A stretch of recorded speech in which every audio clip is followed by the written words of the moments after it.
ওসিকে অপসারণ না করা পর্যন্ত আমরা এখান থেকে চলবো না। ছোট ভাই রাফি বলছে যে এখানে দুইটা দাবি দেওয়া হয়েছে, ওসিকে আইনের আওতায় আনতে হবে এবং তাকে অপসারণ করতে হবে। ওসিকে অপসারণ না করা পর্যন্ত আমরা এখান থেকে চলবো না এবং এই ওসিকে বিচারের আওতায় নিয়ে আসতে হবে। কিন্তু এখন যখন আমাদের কাছে ইনফরমেশনটা আসবে যে ওসিকে অপসারণ করা হয়েছে স্থায়ীভাবে, তখন আমরা এখান থেকে উঠে যাবো। শুধুমাত্র একটা জিনিস বলি ভাই, সেটা হচ্ছে 1 নম্বরে ওনারা যেটা বলছেন আপনাদের নিরাপত্তা নিশ্চিত করা হবে।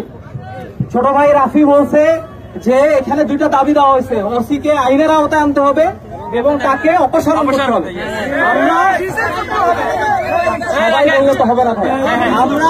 আমরা আগে কথা বলে আমরা চেষ্টা করতেছি এই ব্যবস্থাটা ঠিক করার জন্য।